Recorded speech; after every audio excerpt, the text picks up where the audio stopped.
Assalamualaikum warahmatullahi wabarakatuh.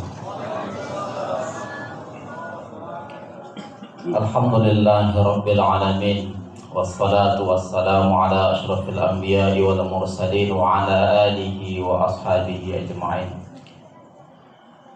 Syukur alhamdulillah atas segala nikmat dan karunia Allah Subhanahu wa taala, hingga malam ini Allah Subhanahu wa taala masih memberikan taufik dan ma'unahnya kepada kita, kemudahan dalam melakukan berbagai ibadah dan bantuan pertolongan dari Allah kepada kita untuk ringan melangkahkan kaki kita ke masjid ini, sehingga mudah bagi kita untuk melaksanakan sholat isya dan insya Allah sholat tarawih nanti. Begitu pula nanti di hari-hari yang berikutnya insya Allah. Salawat dan salam atas junjungan kita Nabi besar Sayyidina Muhammad sallallahu alaihi wasallam. Allahumma salli wa sallim wa barik ala Sayyidina Muhammad wa ala alihi wa ashabihi ajma'in. Semoga kita mendapatkan syafaat Sayyidina Muhammad sallallahu alaihi wasallam di akhirat nanti, yang berkat salawat itu Allah Subhanahu wa taala akan memasukkan kita ke dalam surganya, mendapatkan berbagai kenikmatan surga insyaallah. Bapak-bapak, ibu-ibu, para orang tua kami, saudara-saudari, para penghuni surga Allah Subhanahu wa taala yang dirahmati dan dimuliakan oleh Allah Subhanahu wa taala. Kepada saya dimintakan untuk membahas Ramadan dan kepekaan sosial. Kepekaan, bukan kepekakan ya. Satu dari istilah yang digunakan oleh Allah di dalam Al-Quran. Istilah ini untuk manusia, dan istilah inilah istilah yang paling banyak digunakan oleh Allah untuk menyebutkan manusia. Apa itu? Istilahnya adalah An-Nas.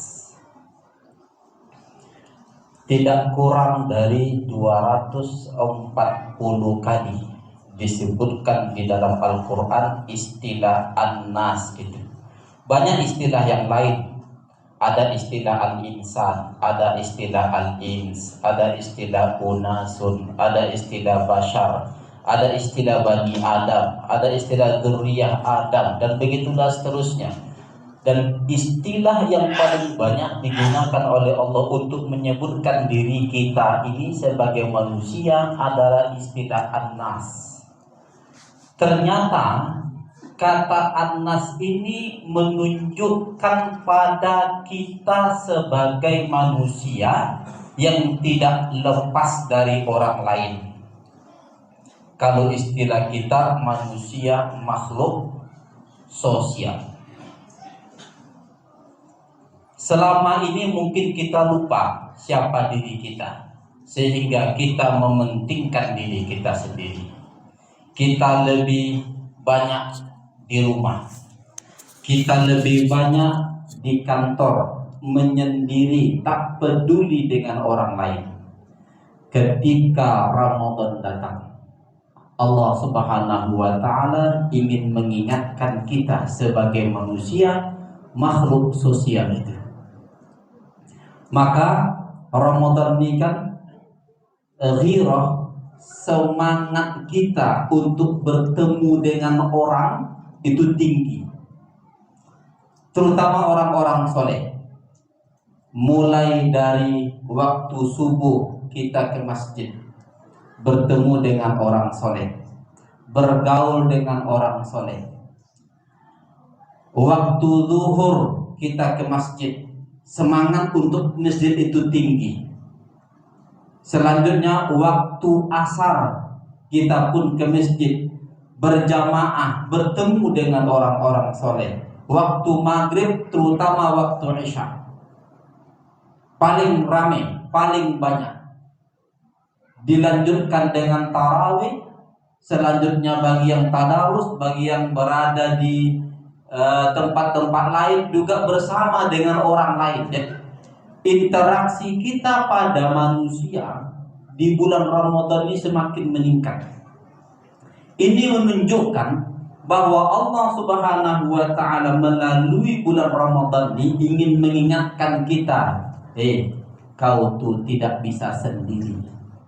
Berinteraksilah dengan orang, terutama orang-orang yang soleh, terutama orang-orang yang mendekatkan dirinya kepada Allah Subhanahu wa taala. Mengapa? Karena interaksi itu akan memberikan manfaat nanti di akhirat. Ketika hubungan pertemanan kita itu dijadikan oleh Allah Subhanahu wa taala nanti di akhirat menjadi musuh satu dengan yang lain, maka hubungan pertemanan dengan orang-orang soleh itu justru akan bisa saling membantu. Maka di bulan Ramadan ini kita sedang diingatkan oleh Allah Subhanahu wa taala bahwa ada sisi kemanusiaan kita, kebutuhan kemanusiaan kita, apa itu bahwa kita butuh dengan orang-orang lain, orang-orang berada di sekitar kita, terutama orang-orang yang soleh itu. Nah, nanti dari sinilah muncul perkenalan, muncul pertemanan, muncul persahabatan, muncul persaudaraan, muncul cinta. Ketika cinta muncul, maka di situ ada ta'awun, ada saling tolong menolong. Mengapa? Karena seseorang itu tidak akan mau menolong orang yang tak dikenalnya. Inilah tabiat manusia. Dia tidak akan mau menolong orang yang dia tidak suka.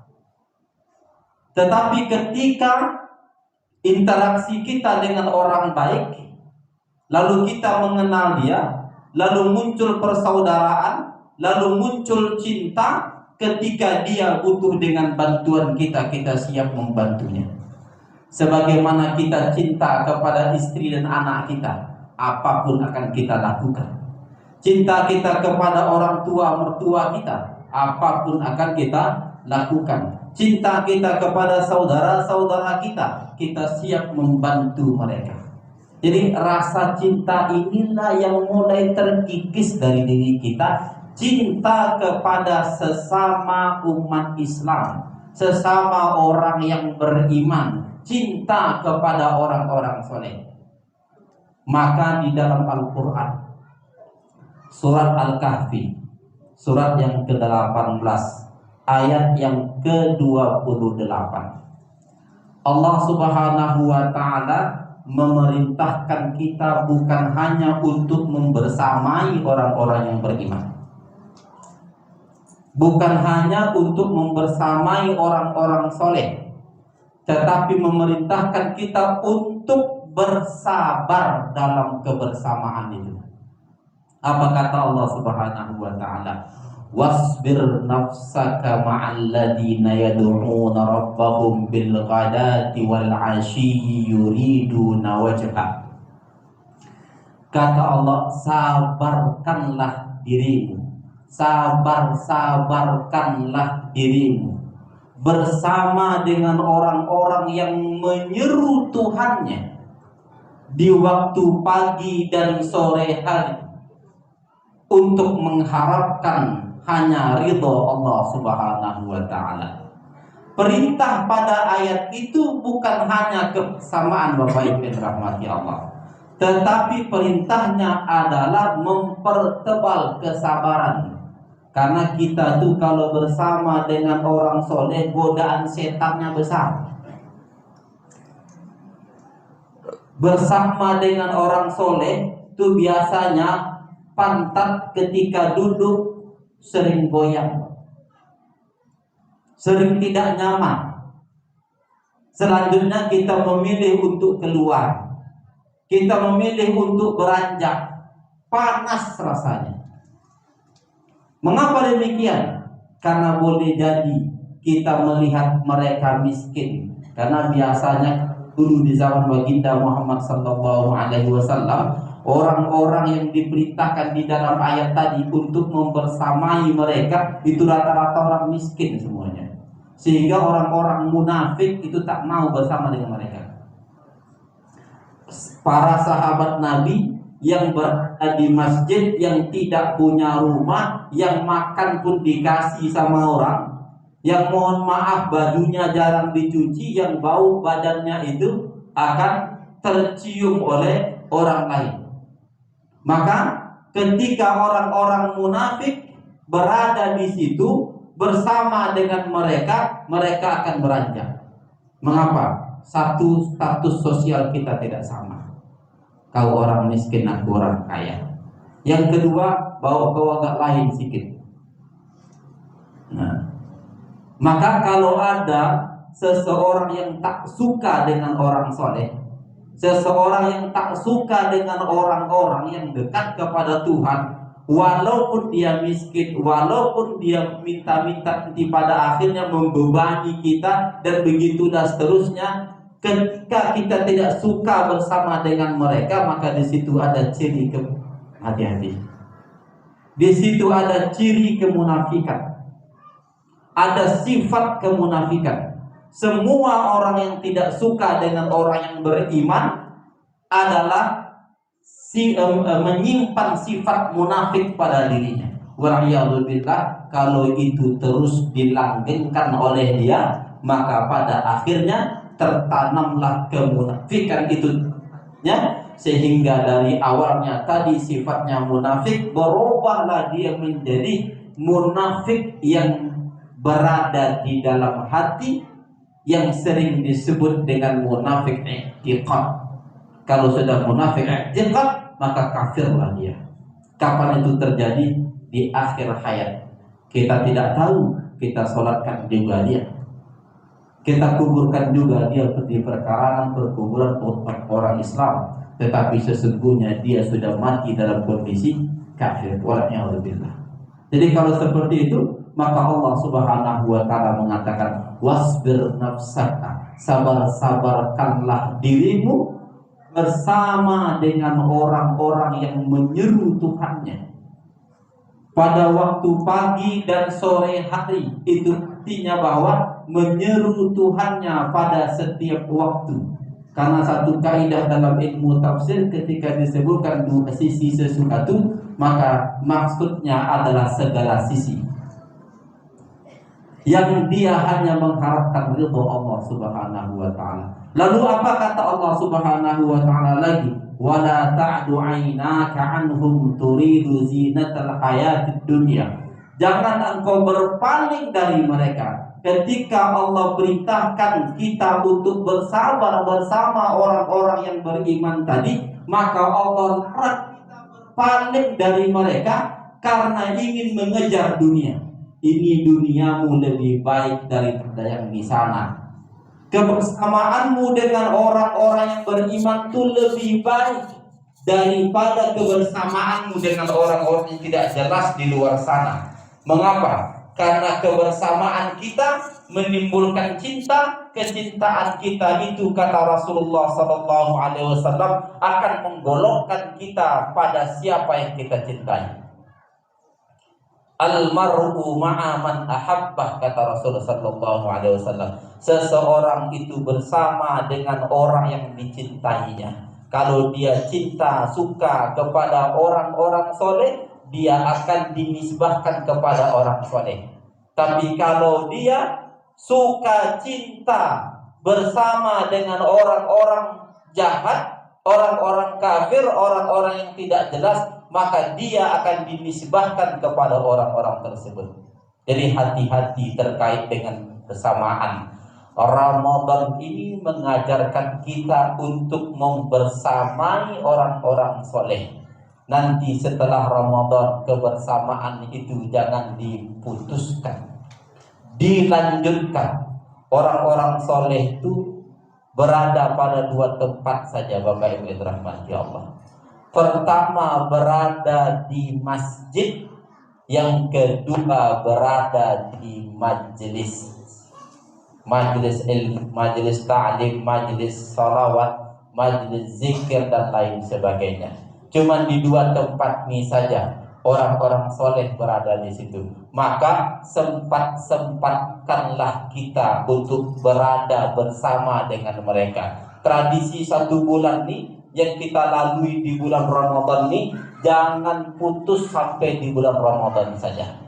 Nanti pada akhirnya timbul cinta, karena kebersamaan itu akan menimbulkan cinta. Ketika cinta itu timbul, maka di sanalah kita bisa membantu orang lain. Ini masalah kita. Umat Islam ini sudah banyak tidak mencintai saudara se-Islamnya, sehingga hidupnya nafsi-nafsi, hidupnya mementingkan diri masing-masing, golongan masing-masing, dan begitulah. Padahal kita tidak bisa disekat oleh golongan apapun ketika kita sudah disatukan oleh iman. Dengan demikian, apabila dirahmati Allah, kepekaan sosial ini harus terus kita bangun, tidak hanya di bulan Ramadan, dan di bulan-bulan di luar bulan Ramadan pun akan terus berlangsung, seperti kita membersamai orang-orang beriman di bulan Ramadan. Mudah-mudahan keimanan kita akan meningkat berkat kebersamaan itu. Mudah-mudahan kekuatan keteguhan hati kita itu akan kuat berkat kebersamaan itu. Karena hidup kita tidak bisa sendiri. Sebagaimana kambing, ketika kambing berada pada kesendiriannya, disitulah serigala menerkamnya. Ketika kambing itu berada di kelompoknya, serigala akan melihat dari jauh, kapan kau sendiri. Maka tetaplah kita bersama dengan orang-orang yang beriman, yang pada akhirnya akan menimbulkan kepekaan sosial yang kita harapkan itu. Demikian, mohon maaf. Assalamualaikum warahmatullahi wabarakatuh.